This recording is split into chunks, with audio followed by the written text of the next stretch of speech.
Hey soldiers, there is opportunity in a rising interest rate environment. From the standpoint of our congressional mandate to promote maximum employment and price stability, the current picture is plain to see. The labor market is extremely tight, and inflation is much too high. Against this backdrop, today the FOMC raised its policy interest rate by 0.75 of a percentage point and anticipates that ongoing increases in the target range for the federal funds rate will be appropriate. That was Jerome Powell, Federal Reserve Chair, raising the interest rate, the discount rate, by 75 basis points, or 0.75%. It was yesterday, the 27th of July, 2022. We don't sit around and cry about circumstances here at Soldiers of Finance. What we do is we look for opportunities everywhere we can find them. And we're going to talk about how you can advantage yourself economically in a rising interest rate environment because of rising interest rates. So stay tuned. Now, what we're going to get into, we're going to use this chicken salad. Now, they're not a sponsor, but Robert's famous chicken salad. What is it about this chicken salad that I understand and you understand that the people in Washington, D.C., like Jerome Powell and Joe Biden, they don't understand? I'm a foodie. I get it. Put some hot sauce on my burrito, baby. You know you look good to me. Oh, that look good. Okay, before we get into the chicken salad, the economy of chicken salad, things that we understand that the policymakers don't, let's talk about why the interest rate was hiked up on yesterday. Quite simply, Jerome Powell is doing whatever he can. He's behind the 8 ball right now, and he's trying like mad to reduce inflation. Now, we've done video upon video telling you that the real rate of inflation is a lot higher than what they publish, okay? These guys play around with the numbers, and they give you the absolute rosiest picture that they can find. Let me give you some proof of that. There is one measure of inflation that they put out as a headline number that does not include food and energy. Now, don't take it from me. Inflation remains well above our longer-run goal of 2%. Over the 12 months ending in May, total PCE prices rose 6.3%, excluding the volatile food and energy categories. Okay, that was Jerome Powell explaining that food and energy are too volatile to include in the government's calculation of inflation on this one metric. If he thinks it's too volatile for them, then what does he feel about us? Actually, it's an accurate reflection of true cost and what the American citizen is going through, because those are, food and energy, the two most frequent interactions with the economy that we have. Every day you're buying food, okay? Every day you are putting gasoline in your car or turning up or down your thermostat. So every day we interact with energy and food, but they don't include it in that one metric. That is the little part of the little shell game that they play. So what they want to do ultimately, he knows, okay, the powers that be know that inflation is running at about 17%. We have done videos, I will tag one on this video to show you. We've done videos explaining exactly why they prefer to fiddle around with the numbers and get a much lower number than true inflation. We've also explained to you how that hurts you if you believe that number, because without true data, you're not going to be able to make the types of decisions that you would otherwise make in, the presence of accuracy.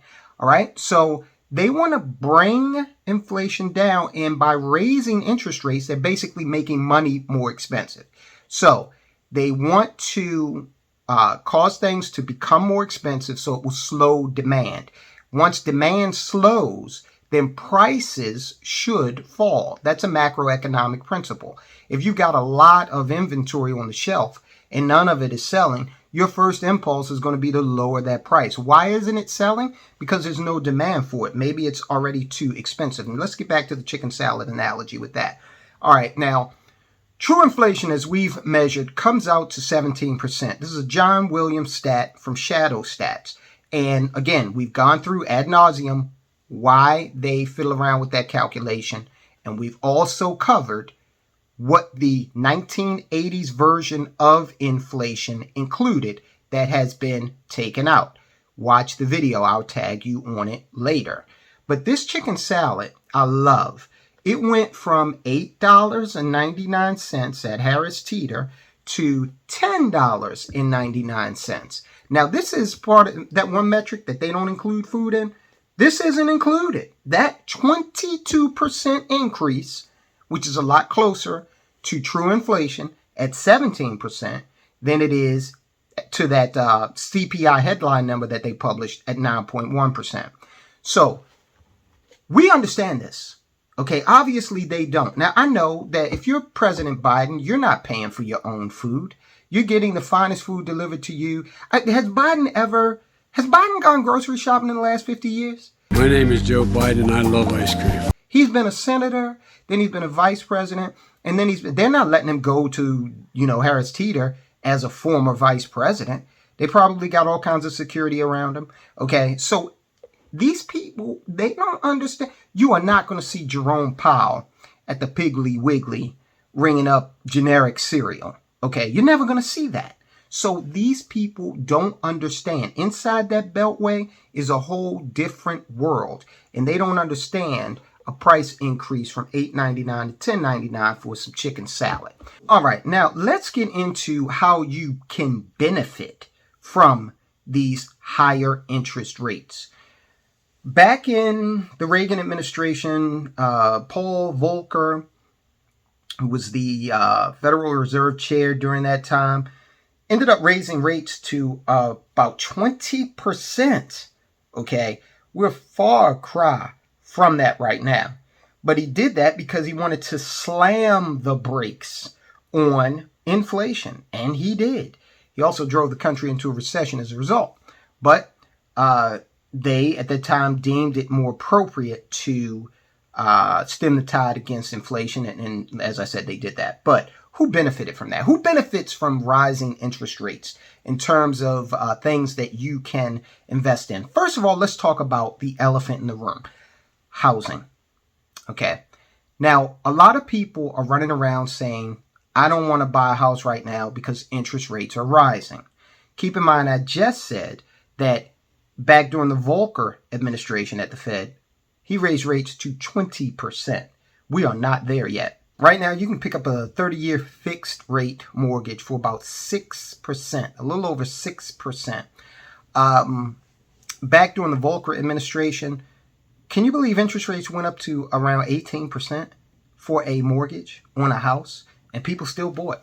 And you might say, well, that's crazy. Well, is it? First of all, people need somewhere to live. If the interest rate on a mortgage was 19%, what do you think rent rate increases looked like?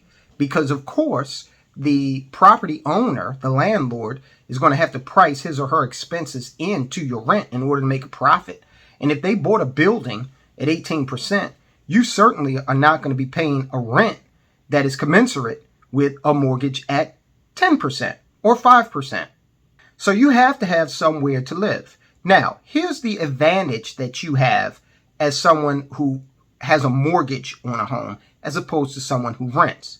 Using that same scenario, do you really think your landlord is going to come to you at some point and say, hey, I just refinanced to a lower rate, and as such, I'm going to go ahead and lower your rent, or I'm not going to raise your rent annually for a couple of years? No, they're going to say, here's an opportunity for me to make more profit, and that would be highly appropriate. Now, what you could do is you go out and get yourself a mortgage and understand that if interest rates do come down, which they fluctuate, they go up and they go down.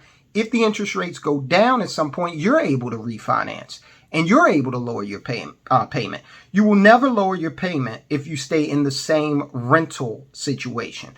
Rents go up every year. We've seen that. We put the chart up, and on other videos, I'll put it up here. Rents go up. And rent inflation is at 50% year over year in some areas of this country. Rent in Austin, Texas is up 108%. Rent in Jersey City, New Jersey, 51%. Tempe, Arizona, 49%, on and on and on it goes. Some areas have decreased in rent.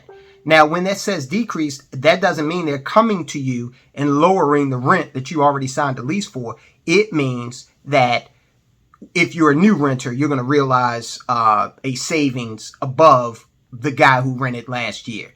But look at the areas where rent went down almost 18%, Baltimore, Maryland. So you're going to be living someplace where crime is rampant, okay? School system is atrocious. So yeah, you can't demand higher rent in that situation. So buying a home still makes financial sense, especially when you consider the fact that you have to have somewhere to live and that you can actually lower your payment. The possibility is there for you to lower your payment in a falling interest rate environment. All right. So interest rates have historically come down. We can't guarantee anything, but they've historically gone up and then come down, gone up and then come down. So when they come down, you can lower your payment. That's an advantage you have in a rising interest rate environment, is that you can still purchase real estate. You can get a mortgage and in many cases save huge over what you would be paying for a rent. You're going to pay to live somewhere, right? Would you like to live in Austin, Texas and pay 108% more year over year? That's not going to happen with a mortgage. You're not going to see an increase like that in your property taxes, for example. You do the math and you figure it out based on your city and where you live. But 9 times out of 10, you're going to see that even in a rising interest rate environment, the mortgage makes more sense. Now, what can you do to actually make some money off of this? Who's making money in a rising interest rate environment? Well, the financial companies like Visa, American Express. Why? Because they're raising the interest rates on their cards. And so as they raise the interest rates on their cards in this rising interest rate environment, it gives them the ability to get some more profit. Think about this. They don't have to manufacture anything new. They don't have to put any more technology or anything into the card, okay? They just send you the same card they've been sending you for years. Might have a different design on it. His has got a flag on it. Hers has got kitty cats. Who cares? That doesn't cost them anything.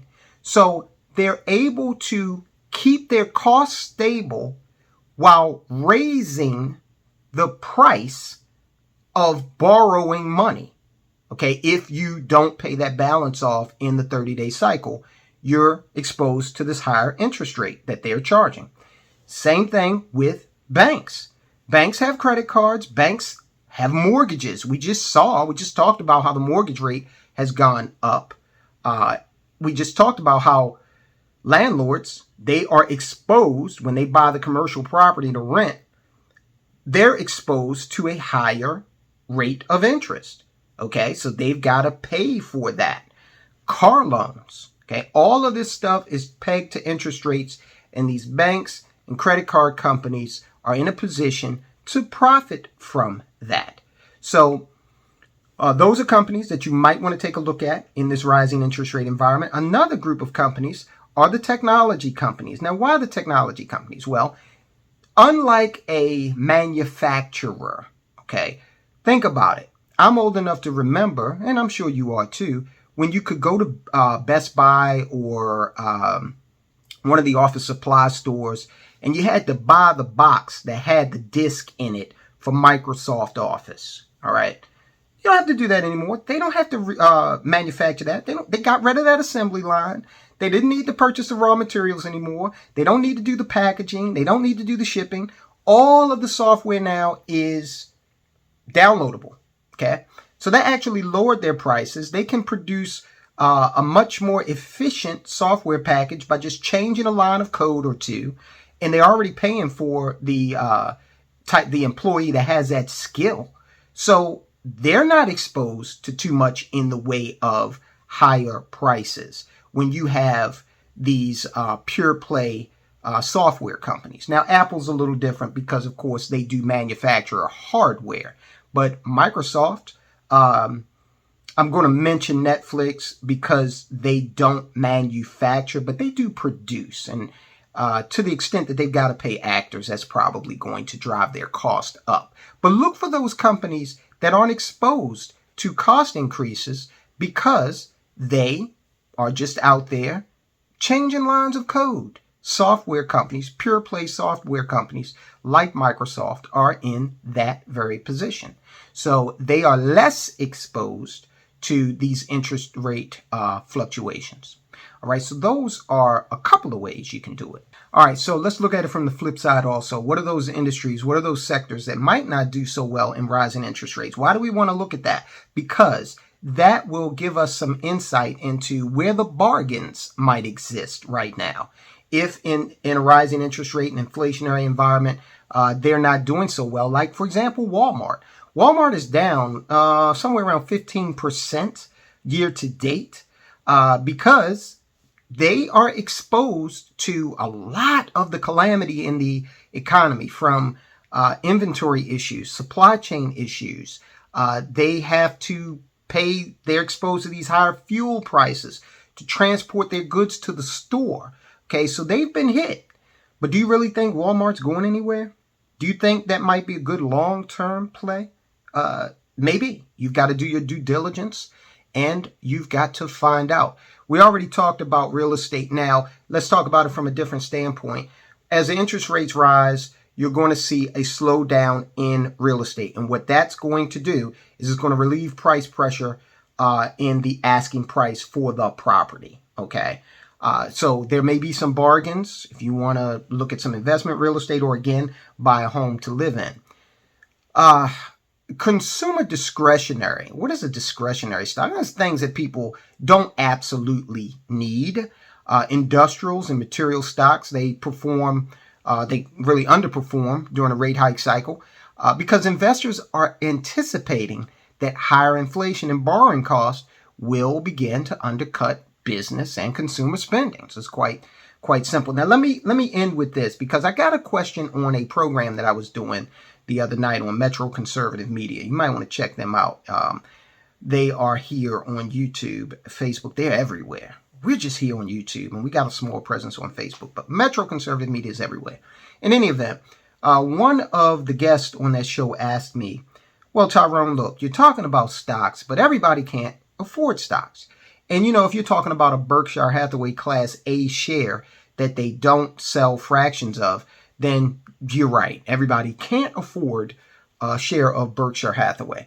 But anything on the S&P 500 is fractioned out. Okay, so there are plenty of brokerages.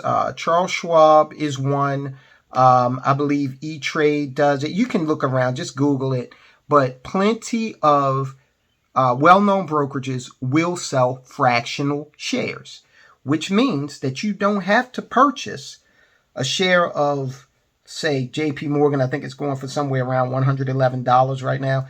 If you don't have $111, you can purchase for as little as $5 in most cases.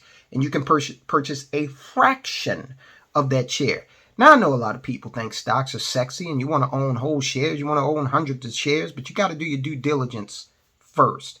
And there's nothing wrong with owning a portion of a winning strategy. Okay. You got to ask yourself, would you rather own 5% of something that's winning, or would you rather own 0% of something that is winning? You know, you can wait, save your money, and maybe JP Morgan or whatever it is. I'm not suggesting you buy JP Morgan. Whatever it is goes higher in price and gets further and further away from you. You can jump in on fractional shares if that's something that after you've done your due diligence and you want to go ahead and make a move on. All right, guys. So listen, go ahead and watch that video that we did explaining how inflation has changed in terms of the definition. These guys are really into two sets of books. One for, you know, our consumption that they throw out on the media, and then the other is the one that they understand. Like we've heard Powell say that, you know, inflation is a lot higher. He's looking at the 17%. He's not looking at what they're shoving in front of our faces. So go ahead, watch that video, learn about true inflation, And guys, I will talk to you soon.